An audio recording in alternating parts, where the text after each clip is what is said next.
Oke. Oke. Lebih baik cegah. Tinggal sini ya mata. Oke. Lebih baik cegah.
Tuan Ashraf Hafiz Ruslan, Pegawai EDK Daerah Tuaran, yang dihormati Encik Ziko Jali, ikon EDK tahun 2020-2021,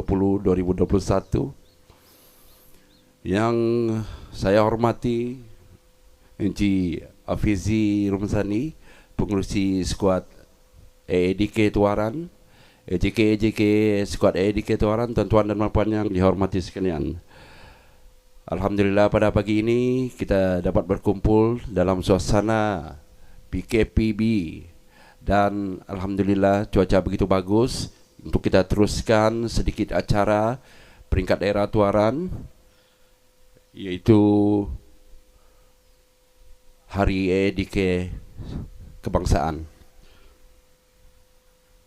Seterusnya, majlis ingin menjemput Encik Muhammad Zaini Haji Jali untuk naik ke pentas bagi memberikan perutusan sempena Hari EDK Kebangsaan. Dipersilakan.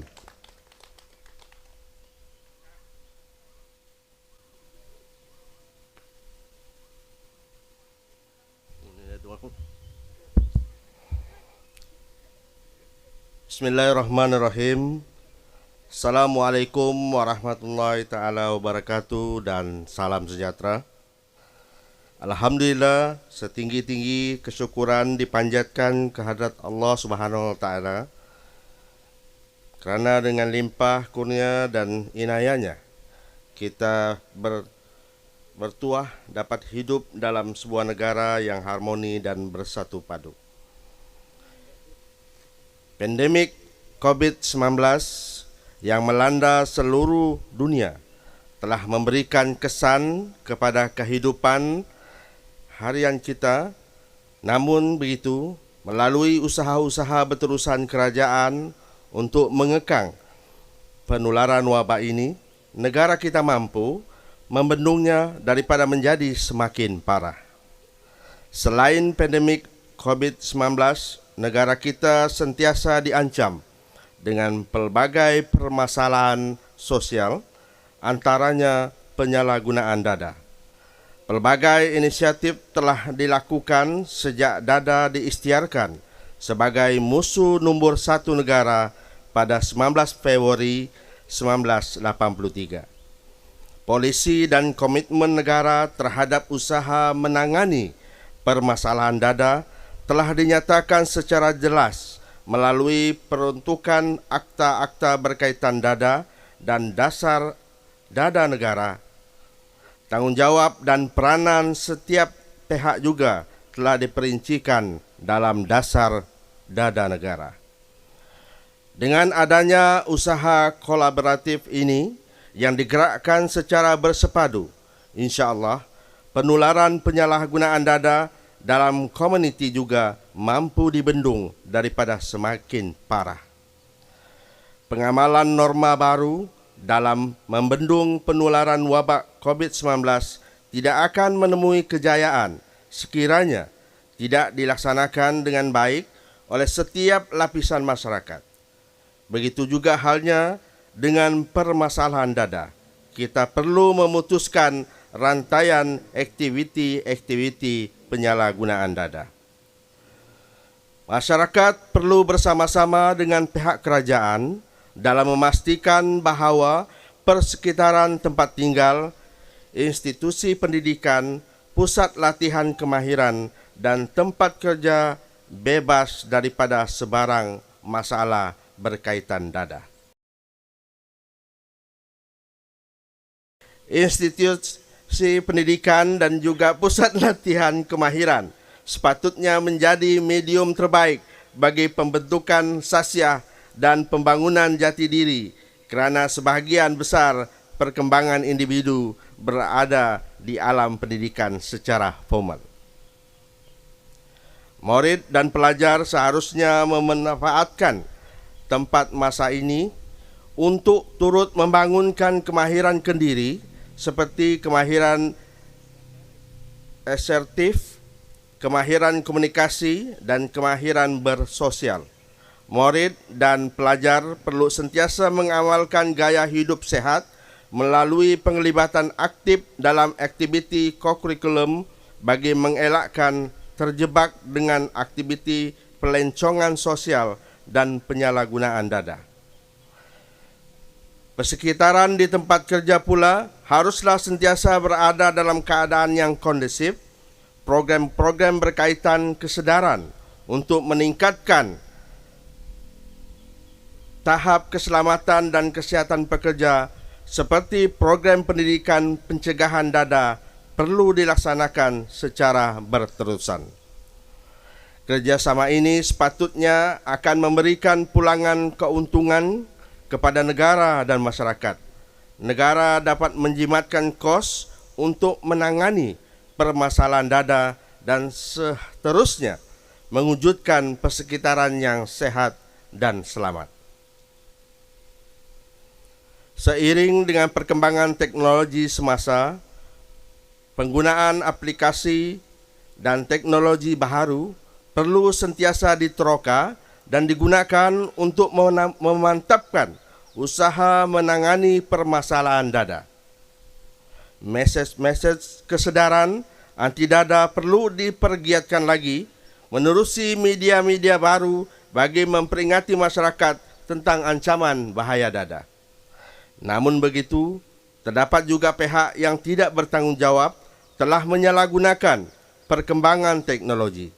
Semenjak akhir-akhir ini, dada dan peralatan-peralatan untuk menggunakan dada turut dijual di platform media sosial dan aplikasi membeli belah. Oleh yang demikian, pelbagai pihak, terutamanya ibu bapa, perlu sentiasa memantau aktiviti atas talian anak-anak mereka agar tidak terjerat dan terjebak dengan penyalahgunaan dada. Golongan remaja dan belia adalah modal insan yang akan mengemudi negara pada masa hadapan. Mereka perlu dilengkapkan dengan jati diri yang kukuh agar dapat menghindari permasalahan sosial termasuk penyalahgunaan dada.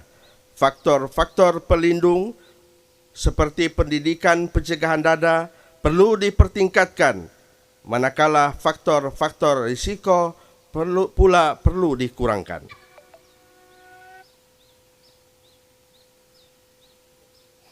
Sehubungan itu, faktor peringatan Hari Anti Dada Kebangsaan ke-38 tahun 2021 ini dengan slogan lebih baik cegah ialah remaja dan belia di seluruh Malaysia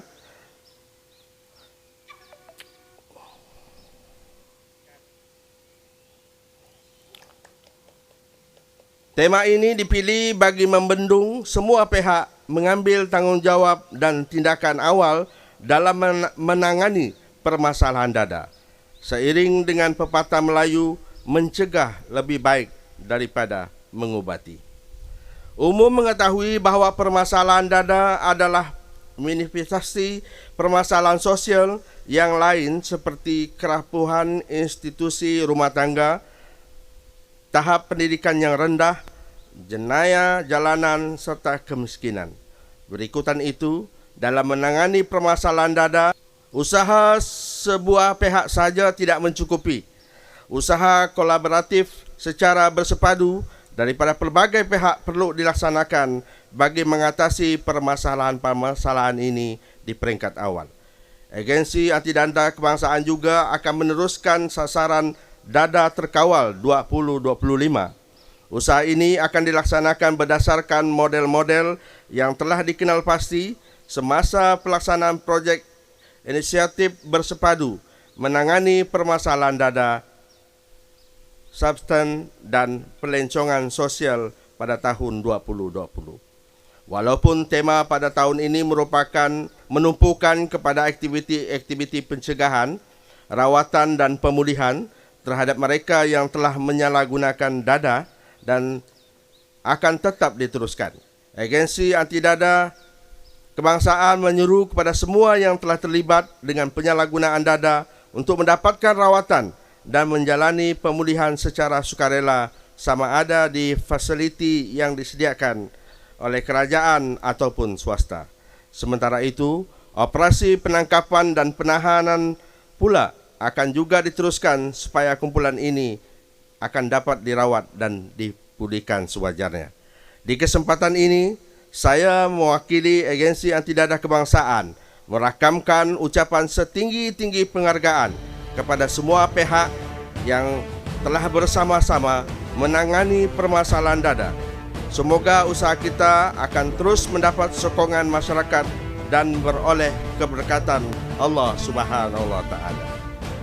Lebih baik cegah. Sekian, wabillahi taufik wal hidayah. Assalamualaikum warahmatullahi taala wabarakatuh. Terima kasih.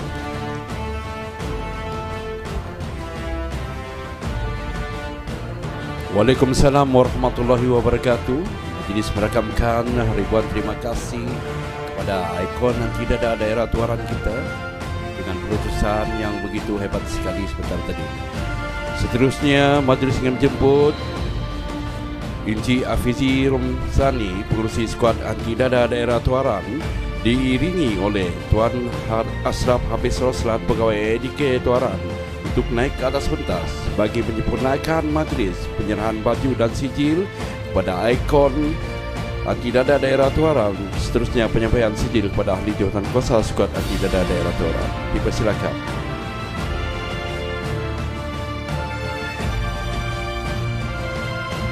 Kita teruskan majlis dengan segala hormatnya menjemput Encik Muhammad Zaini Haji Jali naik ke atas pentas untuk menerima baju dan juga sijil daripada pengurusi skuad Anti Dada daerah tuaran di atas penganugerahan beliau sebagai ikon Anti Dada daerah tuaran. Silakan.